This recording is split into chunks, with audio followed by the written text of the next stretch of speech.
28 years later the বোন temple মুভিটা চলে আসছে, ডিজিটালি রিলিজ হয়ে গেছে, এখন আপনি ডাউনলোড করে দেখে ফেলতে পারবেন। আমার কাছে মনে হয় এই বছর one of the best movie হবে। গত বছর আসছিল 28 ইয়ার্স লেটার, যেটা এই মুভিটার ফার্স্ট পার্ট, ওইটাও ওই বছরের one of the best movie ছিল, বাট সেকেন্ড পার্টটা আরো বেশি ভালো হয়েছে। এই মুভিটা একটা জম্বি মুভি ফ্র্যাঞ্চাইজের পার্ট। এর প্রথম মুভিটা ছিল হচ্ছে 28 ডেজ লেটার, যেটার মধ্যে সিলিয়ান মার্ফি আছে, তারপরটা ছিল 28 উইকস লেটার, তারপর গত বছর আসছিল 28 ইয়ার্স লেটার।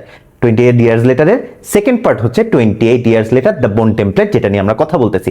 এইটা 28 ইয়ার্স লেটারটা একটা ট্রিলজি হবে, যেটা থার্ড পার্টটা সামনে আসতেছে।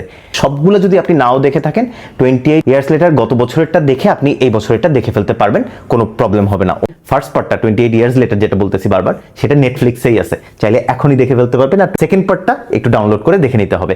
আর একটা আমার পার্সোনাল জিনিস হচ্ছে, প্রথম পার্টটা নিয়ে যখন আমি রিভিউ করছিলাম, ওইটাই আমার টিকটকে বুম করছিল এবং ওইটার থেকেই আমার চ্যানেলটা আস্তে আস্তে বড় হয়েছে এবং আজকে আমার চ্যানেলটা এই অবস্থায় আসছে। এটার মধ্যে জম্বিকে একটা কমপ্লিটলি অন্যরকম জিনিস করে দেখাইছে এবং এই জম্বিকে কি ট্রিট করা যায় কিনা এটা নিয়ে কোশ্চেন আছে। এটার মধ্যে রিলিজিয়াস অ্যালাগরি আছে, এটার মধ্যে অনেক হিডেন মিনিং আছে, চাইল্ডহুড ট্রমার গল্প আছে, ছেলের বড় হওয়ার গল্প আছে, একটা সার্ভাইভাল স্টোরি। অবশ্যই সব জম্বি মুভি সার্ভাইভাল স্টোরি। অসাধারণ অসাধারণ অসাধারণ একটা মুভি, আমার কাছে অনেক পছন্দ হয়েছে। এটাকে যদি আমি পার্সোনালি রেট করি, এটা 8 আউট অফ 10 দেওয়ার মতো একটা মুভি হয়েছে, আমার কাছে এত ভালো লাগছে।